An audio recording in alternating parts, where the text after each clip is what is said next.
नमस्कार. MN news मध्ये आपले सर्वांचे मनापासून स्वागत. शिवसेवा प्रतिष्ठान लोणावळा यांच्या 3ऱ्या वर्धापन दिनानिमित्त येथील शाळा क्रमांक 1 मध्ये महाराष्ट्राच्या कला संस्कृतीचे दर्शन पाहायला मिळाले. शिवसेवा प्रतिष्ठानच्या पहिल्या संस्कार वर्गाचा 3रा वर्धापन दिवस नगर परिषद शाळा क्रमांक 1 येथे साजरा करण्यात आला. या प्रसंगी संस्कार वर्ग चालविणाऱ्या सर्व शिक्षिका तसेच शिवसेवा प्रतिष्ठानच्या सर्व कार्यकर्त्यांनी सहभाग घेतला. तसेच पालकवर्गांनीही मोठ्या संख्येने उपस्थिती लावली. अगदी वासुदेव परंपरा ते भारूड इत्यादी सर्व पारंपरिक व सांस्कृतिक सादरीकरण विद्यार्थ्यांनी उत्तमरित्या केले.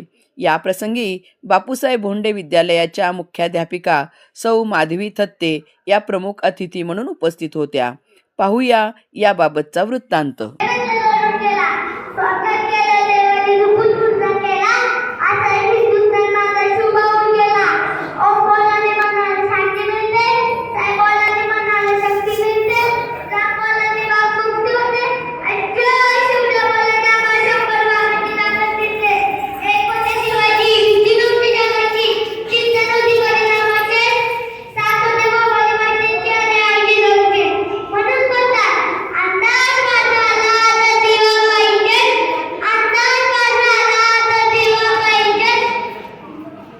मैं कक्षा 6वीं में पढ़ता हूँ.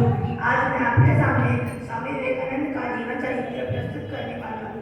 स्वामी विवेकानंद का जन्म 12 जनवरी 1866 को कलकत्ता में हुआ था.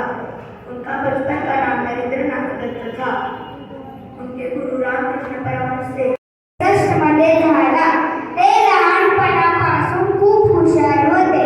त्यांनी शिकवले की स्वतःवर विश्वास ठेवणे खूप महत्त्वाचं आहे. स्वामी विवेकानंद नेहमी म्हणायचे, उठा, जागे व्हा आणि आपल्या ध्येयासाठी मेहनत करा.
कुठल्याही उच्चारांमध्ये चूक नाही, अतिशय व्यवस्थित असं म्हटलेलं आहे त्यांनी.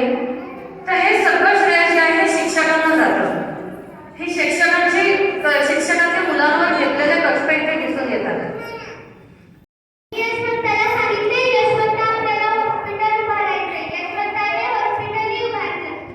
आम्ही सर्व रुग्णांचा उपचार करत होतो. पण पुढे हा संसार गजाने नव्हता. पण आम्ही जगलो या समाजासाठीच ना. जर या समाजासाठी मरण करावं लागलं तर करता आपले स्वागत आहे. मी सावित्रीची सावित्रीबाई झाली. सावित्रीबाईची मी सावित्रीबाई झाली. बघता बघता आमच्या 18 शाळा झाल्या.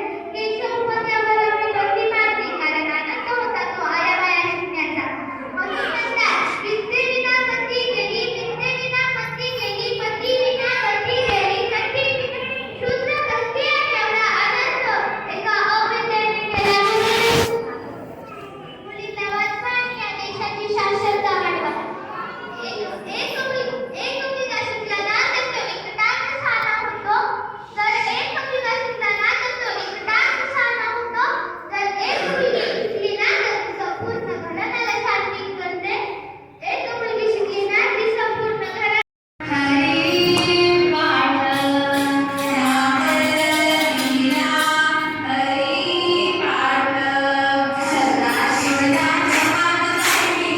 अशा ठळक घडामोडी पाहण्यासाठी MN न्यूजला लाईक, शेअर आणि सबस्क्राईब करायला विसरू नका. धन्यवाद.